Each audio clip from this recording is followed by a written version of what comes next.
Bonjour. Qui j'en ai? Comment allez-vous? Par la grâce de Dieu, moi, je vais bien, à merveille.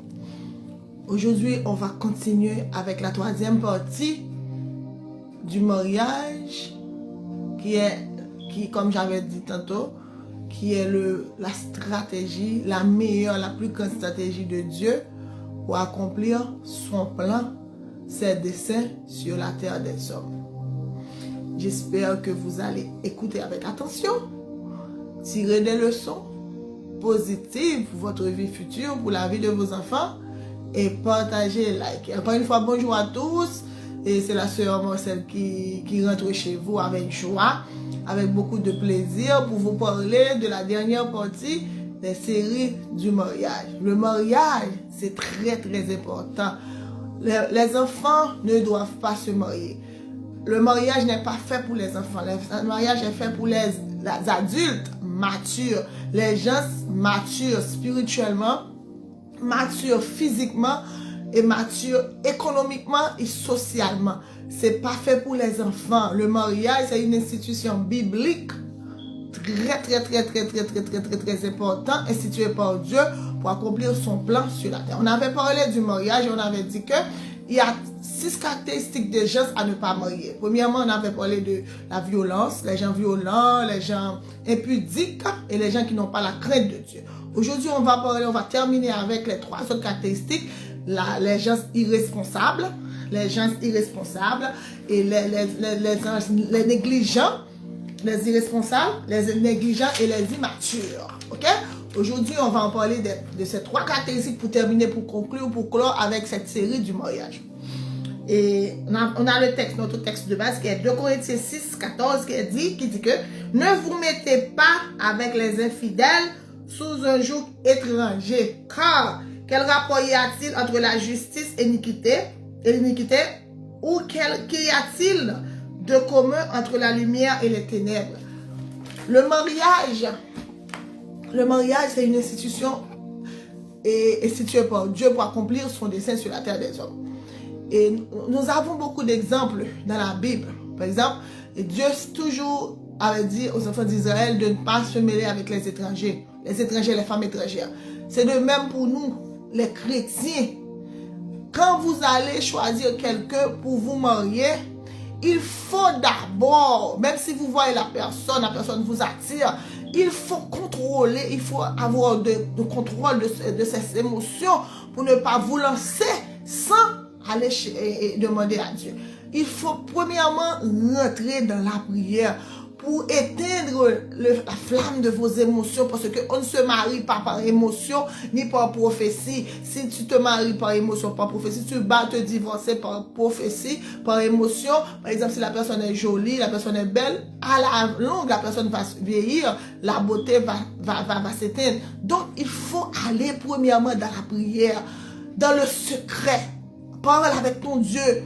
Va jeûner, parfois il faut aller prier Dieu pour demander à Dieu la direction, parce que la personne peut être chrétien et à l'église et n'a rien à voir avec les caractéristiques d'un chrétien. La personne peut être à l'église et n'a pas la crainte de Dieu. La crainte de Dieu, c'est quelqu'un qui a le respect, un respect, une révérence pour la personne de Dieu, pour la sainteté de Dieu. On ne se marie pas à quelqu'un qui n'a pas la crainte de Dieu, une personne qui n'a pas la crainte de Dieu, qui ne met pas Dieu en premier, qui ne cherche pas Dieu, qui n'aime pas Dieu, qui n'a pas de respect pour Dieu. Si la personne n'a pas de respect pour Dieu, tu vas souffrir dans le mariage. La personne ne va pas avoir de respect pour toi, pour ta foi. Ce n'est pas une personne la personne n'est pas chrétienne. Il faut prier avant de choisir quelqu'un. Il faut également enseigner vos enfants, les éduquer, leur parler qu'il faut prier, qu'il faut aller vers Dieu avant de choisir quelqu'un. Il faut également, vous, parents qui me regardez, il faut prier pour vos enfants afin de les aider à choisir un bon mari, une bonne femme. Parce que le mariage, si vous vous mariez mal, vous allez souffrir et vous pouvez perdre votre âme, votre foi. Parce que si on se marie mal, on va souffrir dans le mariage. Et si tu souffres beaucoup dans le mariage, il se peut que tu perds ta vie éternelle. Taylor toujours dit, mal marié, mal mourir. Les amis, aujourd'hui, on va parler des personnes à ne pas marier. Les 3 autres caractéristiques des personnes à ne pas marier, qui est une personne responsable, immature et négligente. Ok? Irresponsable. Quelqu'un qui est irresponsable, c'est quelqu'un qui n'assume pas ses responsabilités. Surtout pour les hommes. Des hommes irresponsables. Si tu te maries avec un homme irresponsable, tu vas souffrir. Les hommes irresponsables, ils ne prennent pas leurs responsabilités en main. Parfois, les hommes pensent. Ok? Comme dit la Bible, si tu ne prends pas soin des siens, si tu ne pourvois pas aux besoins de votre famille, vous êtes pire. C'est la Bible qui le dit, vous êtes pire que les fidèles. Parfois, les hommes prennent ce verset pour le mettre seulement dans le contexte d'argent, dans le contexte de pouvoir aux besoins familiales, au terme économique. Non, c'est pas seulement ça. Il faut prendre votre responsabilité vis-à-vis de l'aspect émotionnel de vos femmes, de vos enfants. En plus de donner de l'argent, il faut passer du temps avec votre femme. Il faut l'accompagner, la protéger, l'aimer. Dieu vous a dit, Jésus vous a dit, Marie, aimez vos femmes comme Christ a aimé l'Église. Sacrifiez-vous pour vos femmes, les amis, les messieurs. Il faut aimer votre femme, la protéger, la cajoler, la considérer, la choyer. C'est ça la responsabilité d'un homme responsable. Ne vous mariez pas, les amis, les femmes, les jeunes filles qui me regardent. Vos parents, les parents, il faut parler avec vos enfants. Ne vous mariez pas, ne laissez pas vos filles marier avec des hommes irresponsables. Irresponsables, qui ne prennent pas leurs responsabilités. Tout ceci va avoir des conséquences graves pour la famille. Les hommes irresponsables qui ne prennent pas leurs responsabilités en main, leurs responsabilités spirituelles de foyer. Les hommes doivent être des sacrificateurs pour la famille, qui prient pour la famille, qui jeûnent pour la famille. Des rois qui se comportent comme des sacrificateurs, des leaders, des rois. Il faut avoir un homme qui a la crainte de Dieu, qui prie, qui passe du temps dans le secret avec Dieu. Parce qu'un homme qui n'est pas responsable, la femme va souffrir. La femme va obliger de faire ce que l'homme ne fait pas. Prier avec les enfants et parler des enfants de la Bible, de Dieu, instruire les enfants spirituellement. C'est le rôle du mari. Le leader, le sacrificateur, c'est l'homme. Là maintenant, si vous ne faites pas ça, la femme est obligée de le faire parfois. Il y a des hommes qui ne veulent pas travailler. Il y a des hommes qui ne veulent pas travailler. Il y a des hommes qui restent à la maison. C'est la femme qui travaille. Vos femmes vont se convertir en des femmes fortes, des femmes hommes-femmes. Femmes-hommes. Des femmes qui ne vous respectent pas. Des femmes qui ne sont pas soumises à vous, qui ne vous sont pas soumises. Les hommes, soyez des hommes responsables. Ne convertissez pas vos femmes en des femmes-hommes. Des femmes insoumises. Il faut prendre vos responsabilités. Il faut prendre vos responsabilités. Les filles, les jeunes filles qui me regardent, les parents, mariez vos enfants avec des hommes responsables. Des hommes responsables. Pas des hommes immatures, des hommes responsables. Qui savent prendre leurs responsabilités matérielles, spirituelles de la famille, émotionnelles. Il faut passer du temps avec les enfants, la famille. Il faut protéger la femme, lui donner des armes, des paroles. Appelez vos femmes, lui donner des bisous. Dites je t'aime à votre femme. Les hommes, quand ils se marient après 2 ans, 3 ans, ils ne disent plus je t'aime à la femme. C'est irresponsable. Il faut dire des je t'aime à vos femmes, il faut envoyer des messages, appeler vos femmes, donner des bisous au front, au cou, toucher vos femmes. Vous touchez 80% des hommes touchent le téléphone, ils ne touchent pas leurs femmes. Les femmes aiment ça, toucher vos femmes, caresser vos femmes, protéger les femmes, aimer vos femmes. Mes amis, il faut vous marier avec des hommes responsables. Deuxième caractéristique des hommes à ne pas marier, des hommes immatures. Immaturité, ceux qui n'attendent pas, ceux qui n'atteignent pas de plein développement physique, affectif. Quelqu'un immature, un homme immature, je pense surtout aux hommes dans ce cas-là. Les hommes immatures, c'est des hommes qui n'ont pas atteint leur plein développement affectif. N'atteignent pas son plein développement affectif. Ok, les hommes immatures, on a quelques caractéristiques des hommes immatures. Les hommes immatures, ils n'ont pas reçu beaucoup d'amour, d'affection chez leurs parents. C'est pour ça parfois ces hommes-là ne donnent pas beaucoup d'amour aux femmes. Les femmes vont souffrir. Il faut quand vous allez vous marier, il faut prier Dieu, il faut demander à Dieu des hommes qui sont responsables, qui ont la crainte de Dieu, qui sont matures émotionnellement. Des hommes immatures émotionnellement n'ont pas reçu d'amour, donc on donne ce qu'on a, on ne donne pas ce qu'on n'a pas. Deuxièmement, les hommes immatures sont des hommes qui sont toujours, parfois, ils ont une maladie de jalousie, ils sont violents. La femme ne peut pas parler à un autre homme, la femme ne peut pas aller travailler, la femme est comme une esclave à la maison. Ce sont des hommes immatures, émotionnellement. Deuxième caractéristique des hommes immatures, ils dépendent des autres. Ils déposent la responsabilité aux femmes. Ce sont des hommes à fuir, des hommes immatures. Ils laissent surtout la responsabilité aux femmes. Ils ne font rien, ils vont seulement au travail. Ils apportent de l'argent et puis c'est tout. La femme qui doit éduquer les enfants, la femme qui doit faire l'étude biblique, qui va parler de Jésus aux enfants, qui va parler de la Bible aux enfants. Ce sont des hommes à fuir, les hommes immatures, qui toujours laissent la responsabilité aux femmes. Vous allez convertir vos femmes, hommes, femmes, hommes.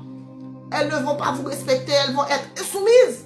Soyez des hommes matures. Soyez des hommes matures. Mariez-vous aux hommes matures. Les hommes immatures, ils n'ont pas reçu beaucoup d'amour, donc ils ne vont pas donner. Caractéristique des hommes immatures.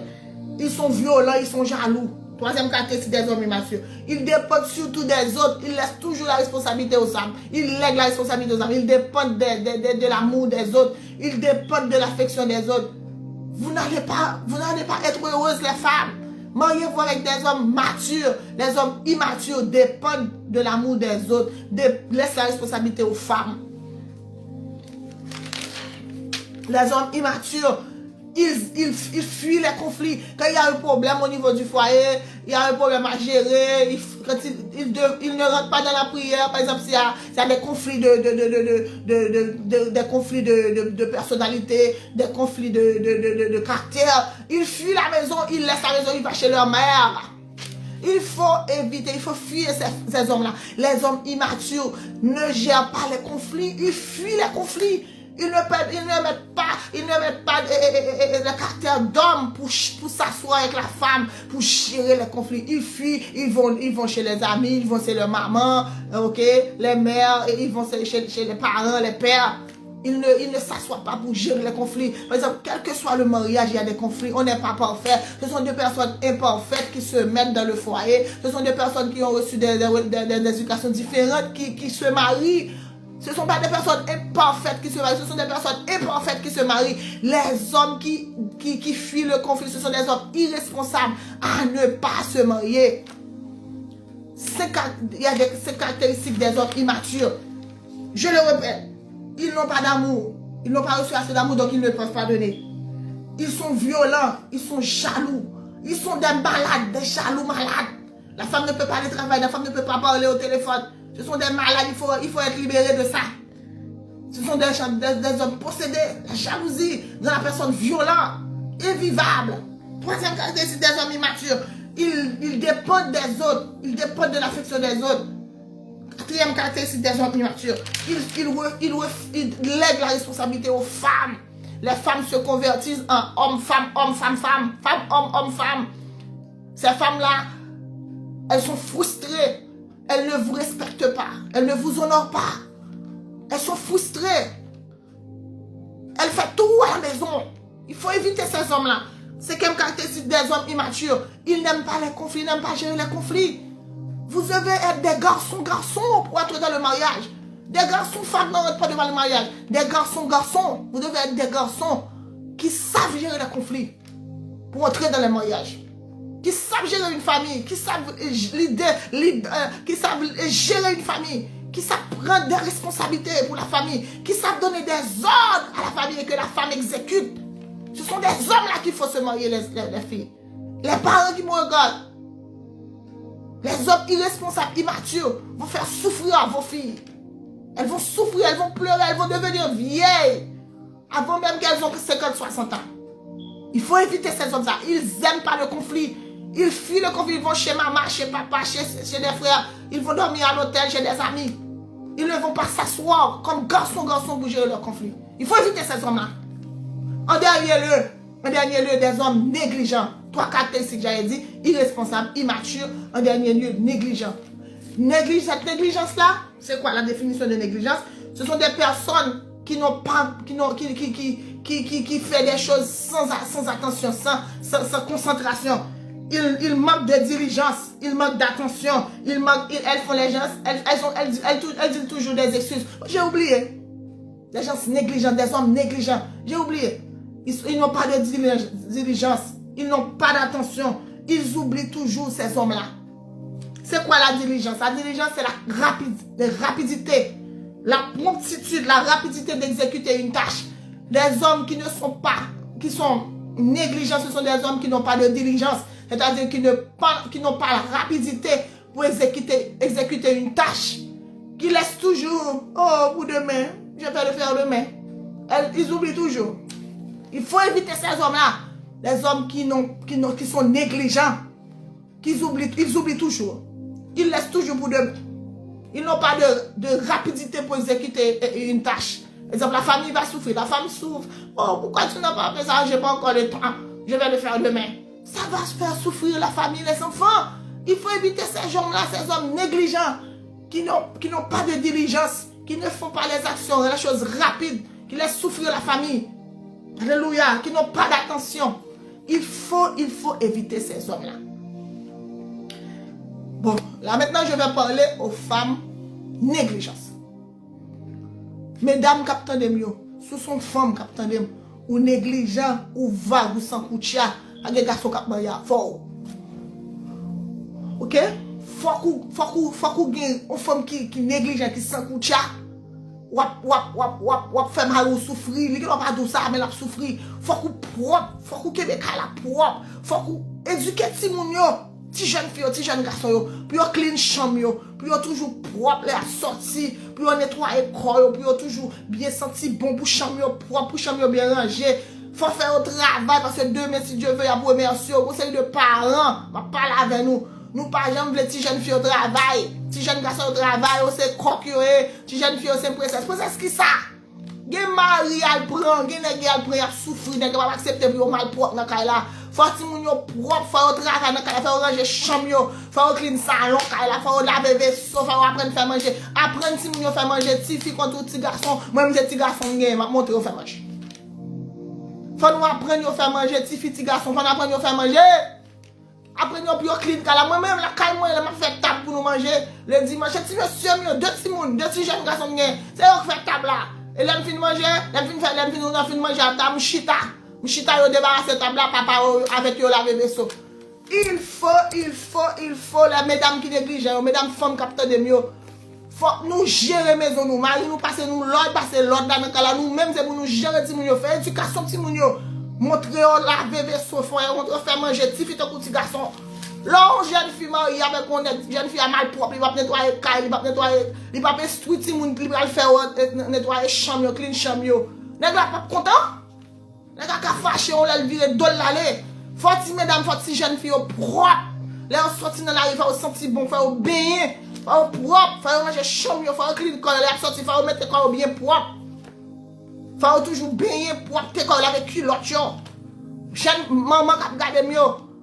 Apprendre si moun yo respecter mari yo, apprendre jeune fille respecter mari yo, apprendre jeune fille honorer mari yo, apprendre jeune fille Québécois la propre, Québec chambre propre, apprendre jeune fille les petits tu as sorti dans la rue Québec ti moun nan c'est pour gérer ti moun pour propre ti moun mettre bon rad sur lui. Parce que là sorti à l'école la salle y a pas de maman mal. Apprendre jeune fille qui j'en peut parler à garçon. Apprendre jeune fille qui j'en peut au Québec, pour faire manger, pour qu'on cuite manger. Et pas seulement à l'école. À l'école à bon, à l'université à bon. Mais faut jeune fille qu'on faire manger. Faut qu'on qui m'en peut ranger en table, faut qu'on qui peut ranger en cabane. Faut ben petit jeune fille propre, faut qu'on faire manger. Et tout ça me pour nous aujourd'hui.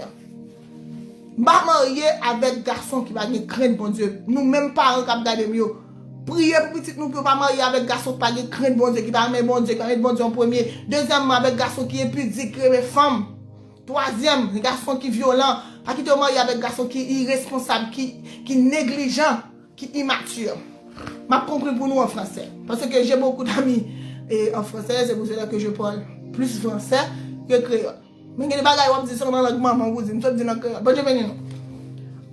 Pour conclure, je ne dis jamais Je ne dis jamais qu'il faut chercher la perfection chez un homme ou chez une femme. Non, ce n'est pas ce que je dis. La perfection n'existe pas chez les humains. Seul Dieu est parfait. Only God is perfect. Ce que tu dois faire, parent, tu dois prier. Tu dois aller chercher Dieu. Tu dois instruire à vos jeunes filles, aux jeunes garçons, qu'il faut prier avant de choisir un conjoint ou une conjointe. Parce que la conjointe ou le conjoint que tu vas choisir, tu vas passer toute ta vie avec cette personne. Si tu choisis mal, tu vas souffrir toute ta vie et même mourir dans ce mariage. Mal marié, mal mourir. Il faut prier pour demander à Dieu quelqu'un qui a ses caractéristiques et même plus. Parce que je ne peux pas dire tout. La liste est vraiment grande et exhaustive. Donc, il faut prier Dieu. Allez premièrement dans la prière. Parlez à vos parents, les jeunes filles, les jeunes garçons. Priez Dieu, parlez à vos parents. Priez, afin que Dieu vous aide à choisir une personne qui a la crainte de Dieu. Une personne qui a la crainte de Dieu, une personne qui est responsable, une personne qui est diligente, une personne qui attend, un homme ou une femme qui est attentionné, une personne qui est propre, une personne qui a la maturité dans ses émotions, dans ses décisions, une personne qui respecte le lit conjugal, une personne qui contrôle sa colère, qui contrôle ses émotions, une personne qui est capable de gérer ses conflits. Mes amis, c'était tout que j'avais pour vous sur le mariage. Il y a beaucoup de choses à dire sur le mariage. Mais j'ai cerné l'essentiel. Il faut prier. We must pray. Il faut prier. Donc, quelle que soit la chose que vous allez faire, la décision que vous allez faire, Proverbe 3, verset 5 à 6 dit, quelle que soit la chose que vous allez faire, il faut prier. Il faut chercher la face de Dieu, les amis. Quelle que soit la chose que vous allez faire, vous ne priez pas, vous allez souffrir. Surtout le mariage. Après donner sa vie à Jésus, c'est la deuxième plus grande décision que quelqu'un peut prendre dans sa vie. Se marier. On se marie pour la vie. Parce que si tu te maries aujourd'hui après 1 an, 2 ans, tu n'as pas ces fondements-là en toi, tu n'as pas ces connaissances, tu vas divorcer dans 1 an, dans 2 ans. Parce que le mariage, ce n'est pas fait pour les enfants, c'est pour les gens immatures, pour les gens matures. C'est pas fait pour les gens immatures, c'est fait pour les gens matures spirituellement, économiquement, matériellement, socialement, physiquement. Le mariage n'est pas fait pour les enfants. Je vais lire pour vous. Proverbe 3, verset 5 à 6. Alléluia. Alléluia. Proverbe 3, verset 5 à 6. Confie-toi en l'Éternel de tout ton cœur et ne t'appuie pas sur ta sagesse. Reconnais-le dans toutes tes voies, il aplanira tes sentiers. Reconnais-le dans toutes tes voies et il aplanira tes sentiers. Quel que soit ce qu'on fait, il faut mettre bon Dieu là-dedans pour réussir. La deuxième plus grande décision que vous allez prendre dans votre vie, les jeunes filles qui me regardent, les jeunes garçons, c'est vous marier. La première plus grande décision, c'est donner sa vie à Jésus. La deuxième plus grande décision, c'est se marier. On se marie pour la vie. Dieu n'a pas institué le mariage pour le divorce. Dieu est le divorce. Il faut prier avant même d'entrer dans le mariage pour ne pas vous divorcer. Le divorce tue. Le divorce détruit le plan de Dieu pour vos enfants. C'est ce que le diable sait. C'est pour cela que le diable attaque les mariages, surtout les mariages chrétiens. On ne se marie pas pour divorcer, on se marie pour la vie. Il faut prier avant même de vous marier. Ça va vous aider des dégâts. Quand on se divorce, il y a des dégâts émotionnels, des dégâts physiques, des dégâts futurs. Les enfants vont souffrir. Il y a des enfants, après le divorce, qui tombent dans des choses bizarres. Ces enfants-là peuvent venir des homos, peuvent venir des drogues, des gens qui se droguent. Mes amis, il faut prier. Les parents, il faut prier pour vos enfants. Pour que vos enfants puissent choisir la bonne personne selon la volonté de Dieu. Il faut prier pour vos enfants. Les jeunes filles, les jeunes garçons qui me regardent, avant de vous marier, il faut prier. Le mariage, c'est une affaire importante. Alléluia. C'était tout ce que j'avais pour vous. Partagez, c'est très important. Partagez afin que d'autres soient bénis, soient édifiés pour la gloire de Dieu. Alléluia. Amen, amen. Si quelqu'un qui me regarde, qui n'a pas encore donné sa vie à Jésus, fais cette prière avec moi. Seigneur Jésus, j'ai entendu ta parole.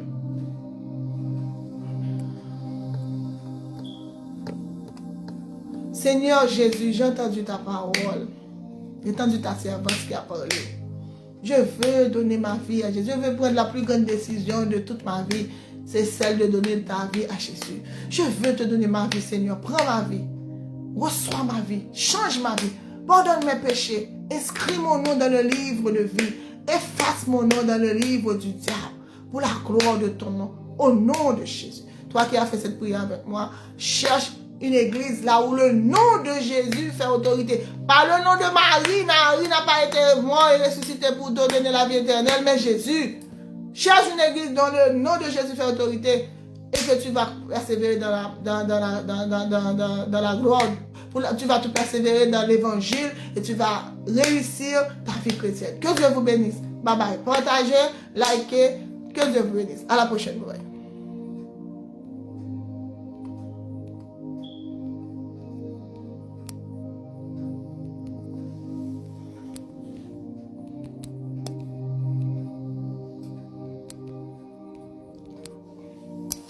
Bye bye, à la prochaine.